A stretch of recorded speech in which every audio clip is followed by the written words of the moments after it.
He absolutely begged us to talk about this. I don't mind. Oh, Sidwell spotted the keeper off the line. I do not believe that. Remember the 5th of November, the day Steve Sidwell scored a Wondergoal for Brighton.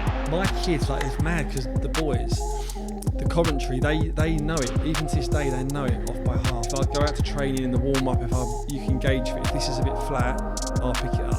I played with Millie in my career at Villa, exactly the same. And so Steve Coppell, he called and he was like, look, we're in need of energy and goals. I was signing the papers and Zammo screaming on the pitch and he was going, don't sign. I remember when you because you met us in Tenerife, didn't you? And I remember you sitting down and I remember you saying that, exactly that. He was like, how we didn't do it last year and what do you think? And I was like, we're going to do it this year. And then I think about 15 seconds after that happened, Anthony Knockout got up on the table, started swinging a napkin round his head, singing at the top of his voice. Yeah. And I was like, they don't seem too bothered actually.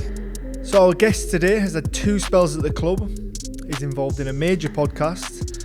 He's had his very own advert with M&S and he's got his own slogan. Welcome to the podcast, Steve Sidwell. What an intro that is. It's all true, isn't it? It is all true, yeah. All true. Been a busy man. Tell us what you're up to now, though, Steve, in your own words rather than Glenn's. Since you're remembered very fondly here for your 2 spells. How's life turned out for you since then? Yeah, do you know what? Someone said to me the other day, how long have you been retired now? 3 years, 4 years? And I was like, no, I think it's 6. So, yeah, 6 years. 2018, I think it was my last season here. So, done 3 years in the academy. And then, now still all the broadcasting, Sky, BT or TNT Sports, got the podcast with Crouchy that's great. Just keeping involved. A lot of family time as well. So I'm busy. Yeah, because we talk to a lot of people on here and elsewhere who fall off the edge of the game and don't know what the hell to do next. It hasn't been like that for you, has it? No, do you know what? I'll never forget when I was playing. I think I was at Stoke and I was coming towards the end. So I must have been about early 30s, 32, 33, and a coach there, Eddie Nadzetsky, who was my reserve team manager at Arsenal. So I had a good relationship with him. I'd never forget, he said to me, when it's time to retire, because I was doing my coaching badges then, and he said, just make sure you're busy. He said, make sure you've got a structure, make sure you're busy, because if you're not, I've seen it, and, things can fall apart. So it actually scared the life out of me. So I remember when I retired, obviously it was through not a choice of my own, retiring from here, that I'm sure we'll go on to, but got the opportunity to coach at the academy here, and I was doing that as well as the TV stuff. And if I'm honest, I was doing too much. I was shattered, but I was so scared to not have a structure and because you're so just used to following orders for the last 20 odd years that but then now it's just, you can start then picking and choosing, and been around the kids, 4 kids, a lot of family time as well. So I try to be busy. I'm not one to be at home.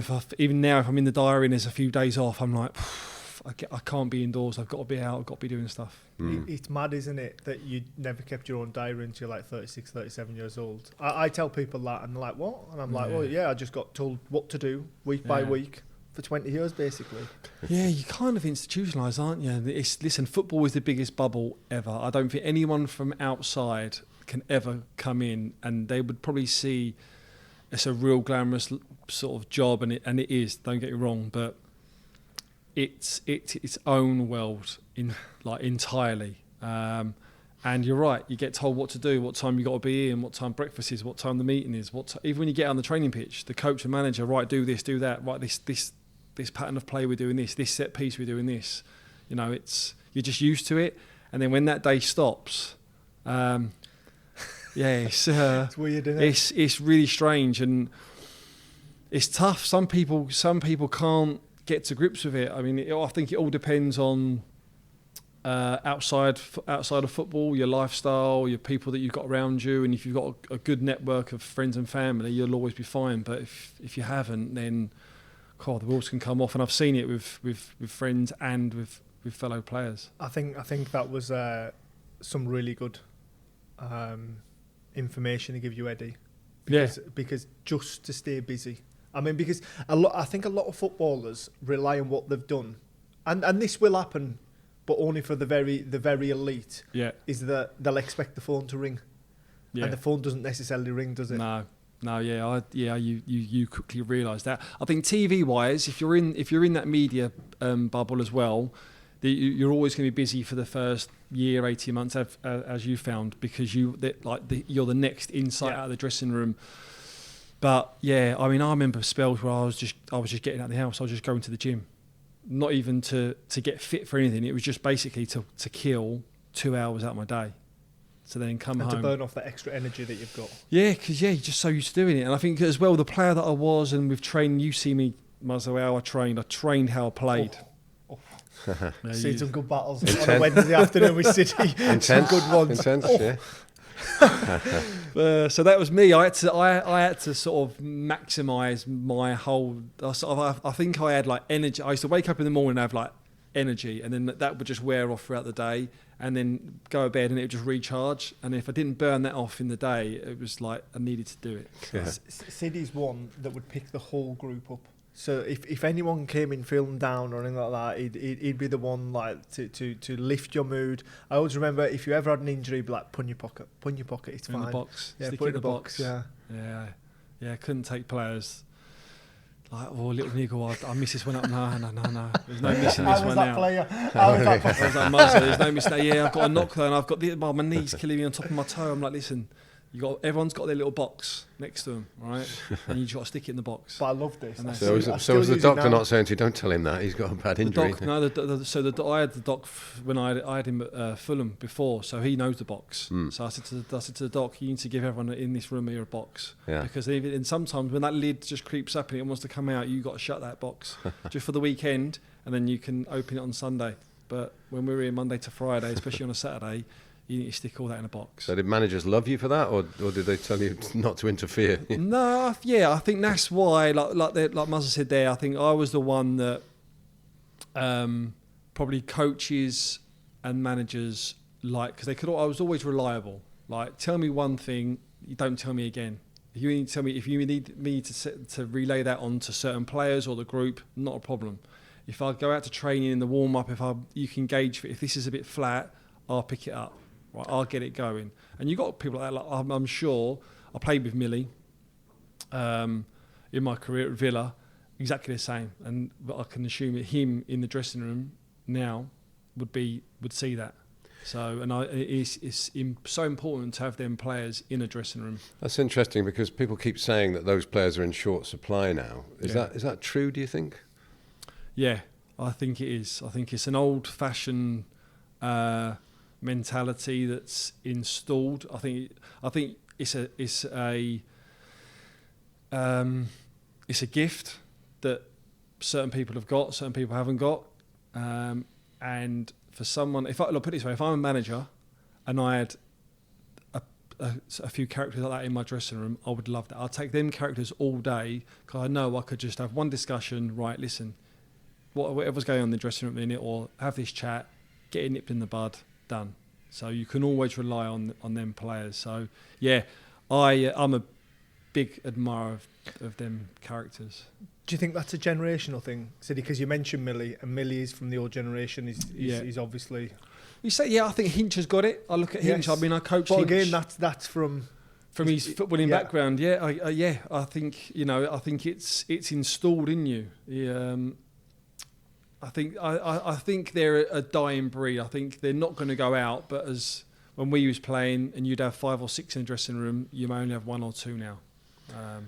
It's strange that football's allowed that to happen because, as you say, they're so important, those characters. They can make all the difference. You need a critical mass of people who need and want to win, and they'll take you places. Yeah, but those characters can also question, and I don't think the modern day manager likes to be confronted as much as older ones. Right. I think the modern day player will question managers much more on tactics rather than an overall or an overview of this performance or this first half or I think now, and again, this comes from coaching when I was here for 3 years, the youngsters, they cannot get enough information.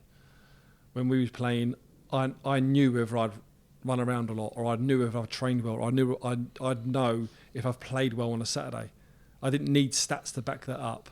Whereas players now, especially the young generation, they come in on a Monday and they want to see passes forward, final balls into the final third, or X times G, all this stuff. They can't get enough of it, and I think that's the same now as when they get in the first team. You said you coached Jack Hinshelwood. He's a favourite of this podcast. Tell us a bit more about that. What you saw in him. Hinch. I loved him. Again, I knew his family really well, and you could see he was a throwback. He was one of them ones where it reminded. There was elements of his character and his game that reminded me of myself. Could tell him once, would get it. The good players they're the good players, and the remit is in every club, not just here. At every club, the good players, you get them there quicker, and they will get there quicker on their own. And the others are kind of there to support them. And he was always destined to have a career in the game, whether it had been in this football club or not was still to be seen. But no surprise to me that he's got in the first team. The players have all taken to him because he's respectful. He goes on the pitch. He does his job. He does his duties. And I can honestly see him being the next Lewis Dunk.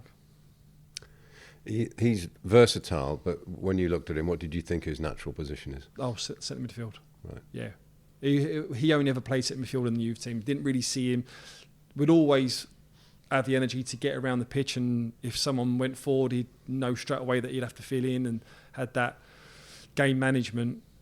But to show his versatility, especially in that fullback area, and have the know-how to play inverted, and that now he's got a very, very good footballing brain, and a very good footballing brain is something that's very, very hard to coach from a young age, and he's got that from a young age. To be asked to step into the Premier League in a position that is pretty much unknown to you is like, it's exceptional. And do really well. It really is. Was he always, when you were in the academy, Sid, was it always head and shoulders above?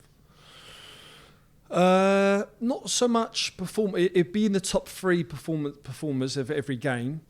He was obviously one of the better players of that group.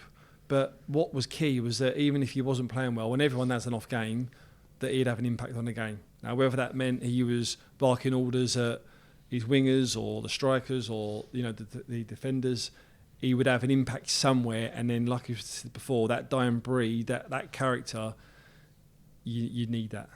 Anybody else catch your eye in those 3 years in the academy coaching? So in my year there, I had Hinch, I had Duffers, Josh, who's sort of slowly, I think, getting some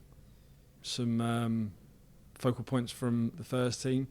He's filling out now. I went to watch Brighton versus AFC Wimbledon under 21s. He played really well. I think at that time he was still learning about his body with his growing, whereas now he's got it all together. So he's one that definitely would catch the eye. A raw striker. Again, something that you probably can't teach. He'd do things very unorthodox, but would end up working. So I'd Hinch, Duffers. Who else was there? I think that was probably about it in my year. Yeah. Well, let's turn to your career at Brighton.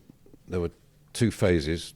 The first on loan in 2002. What are your standout memories from that time? I loved it. I loved it, honestly. So you can imagine, I've come through Arsenal from the age of 9 all the way through. I was part of the furniture. I got on well with everyone there. I was a young pro then at the time. Went to Brentford the season before, a really successful loan period. Went to Belgium, come back, wasn't really playing, needed to play. So Steve Coppell went from Brentford to Brighton, and he called and he was like, look, we're in need of energy and goals, and would you want to come and do a job? We're at the bottom of the league. This is even before he spoke to me about going to the training ground. He said, don't expect much. He said, but you'll be playing every week. So I was like, when can I play? When can I sign? So my debut was Wolves away at Molineux. I think it was on Sky. Bobby scored. Zamo scored. I think we drew 1-1. And then I had 11 games and scored 5 or 6 goals. And Reading put the bid in, and I wanted to stay. But I loved it. So being at the Withdean, and obviously you've been there, you see individuals and teams collapse before they come out that porta cabin, and you see them all cross that running track, and I'm looking at them going, I've got you today. I've got you. And I loved it. You can imagine, and this is me coming from London Colney, underfloor heating, training kit is all on the benches. It's like the restaurant at this training ground, like back in time then. It was all laid out, and I loved having the training kit. Take it home, wash it, come back in. Porta cabins is the shower, like these are your showers. This is the pitch. But for me, it was football. Why did you transition so well? Was that just kind of from where the area you were from, like your values you hold strong? Yeah, I'd listen. I would have played anywhere. And this was a testing time for me because I'd done League One the season before. I'd come from Arsenal. I'm thinking that, like as arrogant as it sounds, I could play in the Premier League at that age, and then it was a stepping stone. So this was me. This was nothing about Brighton. This was me to go, right, I'm playing the Championship. I had to test myself here. I know I'm good enough for this. Played 10 games, scored 5 goals. Reading put a bid in. Then it's a case of, right, then it's the next stepping stone. But I wanted to stay at Brighton. I was desperate. I was like, look, I even said to Alan Pardew, look, can I sign but stay because I want to keep the club in the Premier League, in the Championship. We don't want to get relegated, and it was like no chance. So, but I could tell you every game. I could tell you the goals. Like I enjoyed it so much, and the characters, Charlie, Danny Cullip, Chippy, like there was like everyone. I got on well with everyone. I think as well, the players probably see me to go. When you go through the front door, coming out of Arsenal, there's an expectation straight away. Is he going to be a cocky lad? We've got this young lad from Arsenal. I thought when I come in, and I think after my first couple of sessions of how I was, I think the players was like, he's one of us. And I think that was important for me for peers and other players to say, he's dying for the cause. This is not a loanee that's just going to come in, play, and then he's going back to his club after. Yeah, because the fans saw you as a star signing really as well, didn't they? And they really took to you. They were glad to see you in the shirt, weren't they? Yeah. And I love the fans. I think I played more away games possibly than I did home at the Withdean. And I remember Preston away, Forest away, Burnley away. At the end, packed out. And like for me, I was loving it. And yeah, I think throughout my career, like I've said with other players, however I played, good or bad, I left everything on the pitch because that was a given. For me, there's no excuse to go. I mean, them hard yards. Them hard yards are easy to do when you're winning and you're at the top of the league. But when you're down there, and if you're not playing well, then you got to find it from somewhere within. I think fans probably see that and probably why they took to me. And was it during that time that you got to know Bobble, or were you already good pals with Zamo? Because I know you're still really tight today, aren't you? Yeah, we're really close. No, we met. That was the first time we met. So this is Bobby Zamora, by the way, in case people don't know the nicknames. Yeah, so Zamo, we literally clicked straight away. We was going out after games, socialising. I remember signing the papers for the loan. We trained at the Withdean, and I was signing the papers, and Zamo screaming on the pitch. The boys were doing the warm-up already. I had to get called off the pitch to sign the papers, and he was going, "Don't sign, don't sign." You're like Zamo was like the loudest person. Don't sign your life away, because I think he knew he was probably going to go within the season.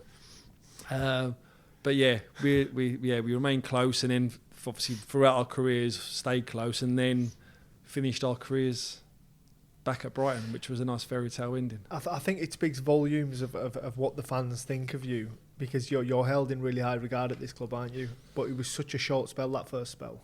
Yeah, it was like 10. I felt though it was longer. And Joe, I was in the other week, and I'm trying to track down this game my last game for Brighton at that period was Coventry away. And I played really, really well. And me and Bobs was talking about it. Bobby had a chance. He crashed one against the crossbar. And it was in January. And I'm trying to track this game down with the comms guys here. They can't get it. I'm going to try and get hold of Sky. But yeah, I don't know why the fans took to me. It was, yeah. And it gave you a platform to actually show how good you were, and that belief when you first walked in the door. You proved that for Brighton. Yeah. I think that was what it was as well. I think it's the whole Brighton story, the Withdean where they was fighting relegation at that time. They got this new lad. They got a kid from Arsenal. Is he going to be this flared player? No, I'm not. I'll die for the cause. I'd rather win a game and play terrible than play really well, score 2 goals, and lose the game. So I just think I think that's just every football club as well. Every fan, every fan just wants to see a player just give 100%. And I think that was my ethos as well from my upbringing with my dad and his background of work. And as long as you give 100%, as long as you can come off the pitch and go, I couldn't do no more, then that's all anyone can ask. I guess every player working his way up like that is ultimately looking for the big move, the big move of their career, and yours was Chelsea. How do you reflect on that now? So, again, I've probably said this many, many times. A lot of people thought, Chelsea, financial move, 4-year deal there, gone on a free. I mean, that is a case, but it's not. That wasn't the motive at all. I'm a Chelsea fan. All my family are Chelsea. Grew up in Balham. I was born in Wandsworth. So when you get a chance to sign for Chelsea Football Club, and when you speak to Jose Mourinho, when he was Jose at the time, you don't turn it down. And it wasn't one of them ones where it was Chelsea involved. Oh, right, let's go. I still spoke to other clubs as well, but I remember sitting down and going, if I don't sign for Chelsea, bearing in mind they just come off the back of not winning the Premier League title where they won it the season before, 2 seasons before. They just won the FA Cup. I could say to my kids, why can I play for Chelsea? Or my mates or podcast, why can I play for Chelsea in 2007? And then you'd go, why didn't you? And I'd be like, oh yeah, I didn't want that to happen. No. So I'd rather have signed for Chelsea and it not work out for whatever reason than say, I could have done that. You just said that when you played for not the real Jose, or when Jose was Jose, and he was at the height of his powers then, wasn't he? Yeah. What was so special about him? What did he give a team? Belief, straight away belief as an individual, as a collective.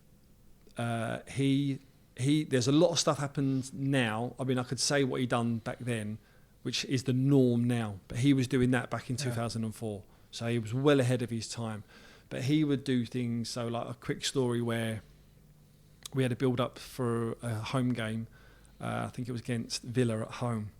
And on a Tuesday, we trained. After training, we were stretching. And he said, right, boys, tomorrow, he said, it's half-term week at home. And all the lads were like, yeah, got the kids. He said, right, tomorrow, everyone bring their kids in.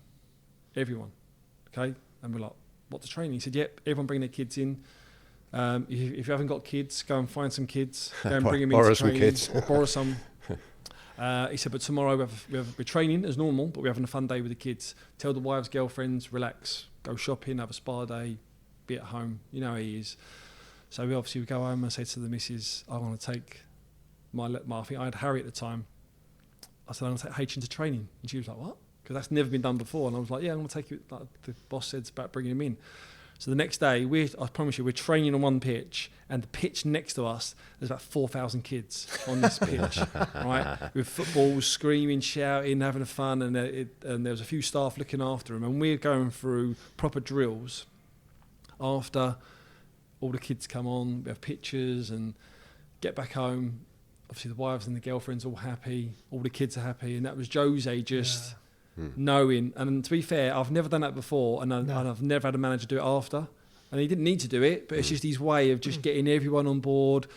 wives, girlfriends, families, just a side to him that was just clever, and he had loads of them. There's so many of them stories that just knits players, families, the club as a squad, as a unit together, and unify yourself against everyone else. And I guess you came out of there knowing a hell of a lot more, didn't you? You'd have taken a lot on board from all of that. Loads, yeah. And again, I probably got more out of that year that I was at Chelsea than any other club, probably throughout my whole football education at Arsenal. From Lampard to Ballack to Terry, to Drogba, all of them had different ways around. I was just watching Lampsey, like, how does he conduct himself? What does he do at training? The African lads, Essien, Mikel, like, when people get close, like they'd always flick the ball over someone's foot rather than pass it and get cut out. So little things that just seem so basic. That I was 24 at the time, so I took so many little nuggets from that on and off the pitch that I took then throughout my career, and then after that when I was coaching here in the academy as well. And of course you brought it back here for a second spell. Tell us about that.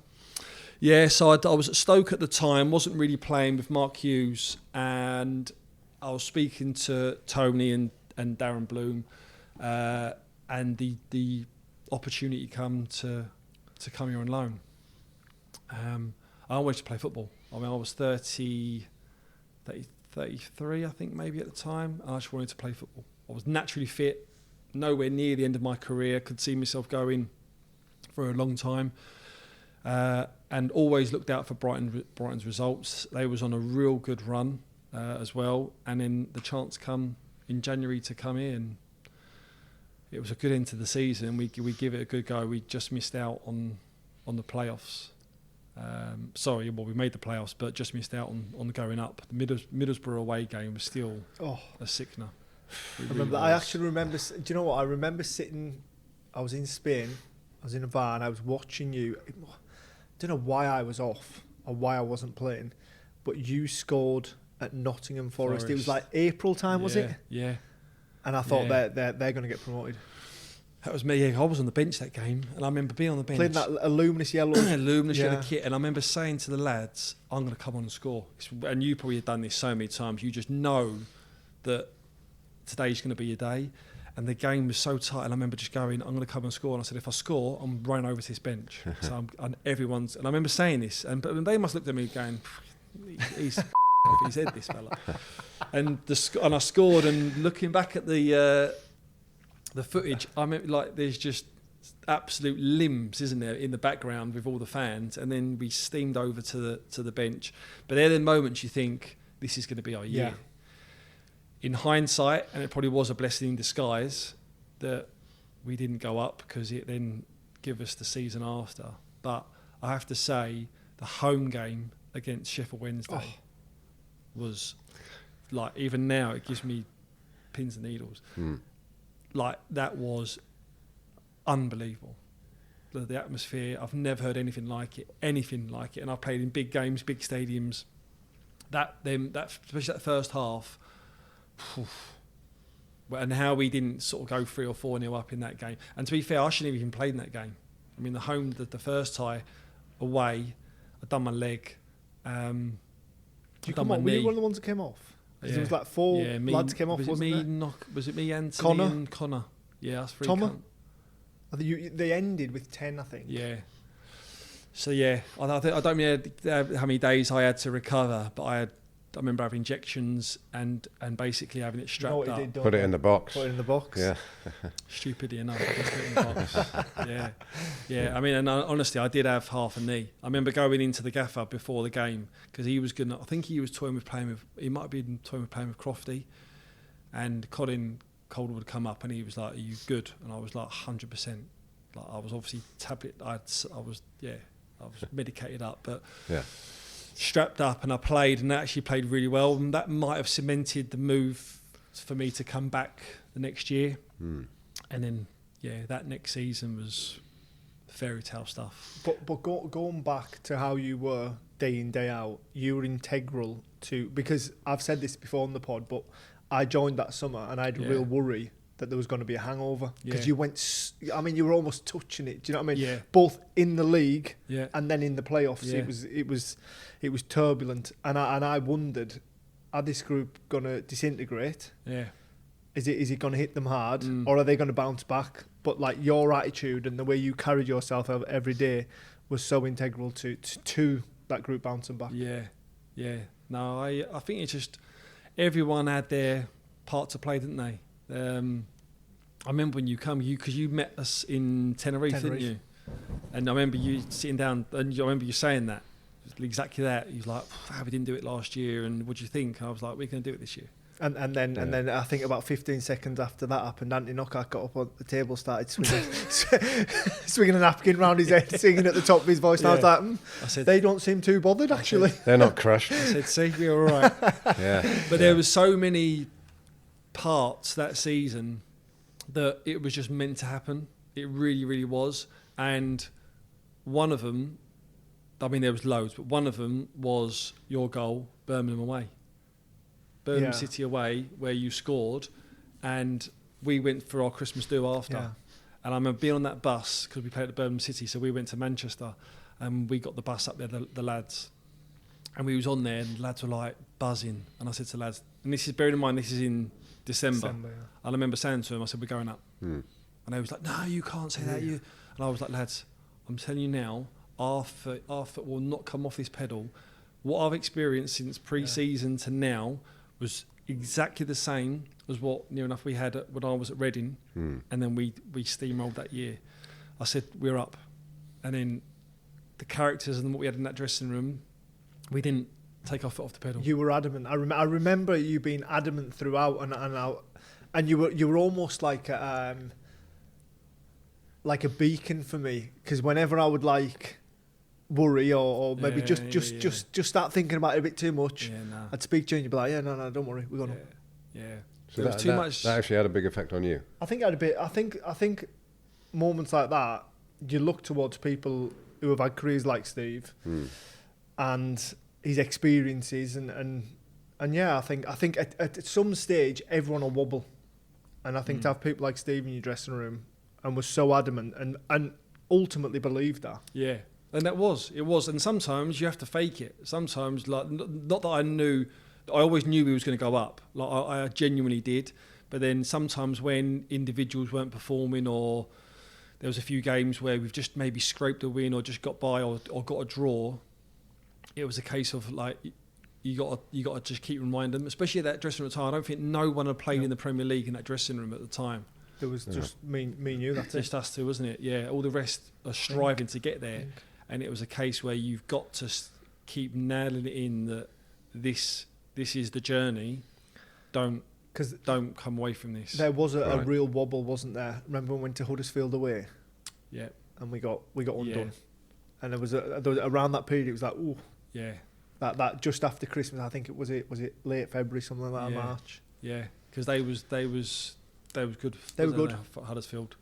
And it probably, but them little resets is what you need. They're sometimes what you need, not for us, but I think for other players to go, do you know what? Don't get above your station, because this league will come back and bite you. Yeah. But this is a little reset, and then it's down to players like us that the following week in training, from the Monday, it's get go. Like, listen, we're back on track now. Next game we follow up with a big win. Do you know what I thought was really important in that year? He probably played 50%, I think. I hope I'm not doing an injustice. Was Uwe Hunnemer. Yeah. Because every single day he would drive standards. And his own situation, whether he was playing or not, that didn't determine how he trained. Every day he would drive. All of them. Richie Tao as well. So do you know what it is? Do you know what the group that defines the whole group is the ones that don't play on a Saturday and they train on a Sunday.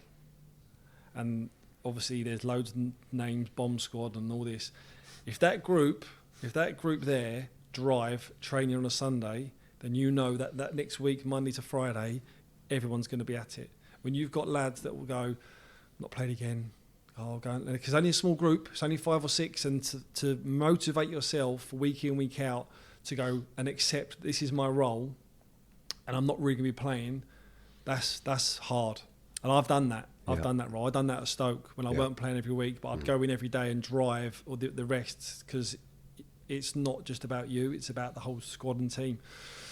So yeah, there was a few players in that squad that it was. But one thing with that season was that really gets to me now is that we didn't win the league. Oh, like I was. Don't get started. Every week this comes up, and Glenn winces every week. No, I do. Well, I'd won the league. I'd won that league before, and I've still got the record points with Reading, 106 points. But to experience being promoted or mathematically going up, and then having 3 games to go to win it, and then I remember going mad at the end, Villa away in the dressing room, where it was a bit of a sombre dressing room, but I remember going, that's not good enough. We should have won this league.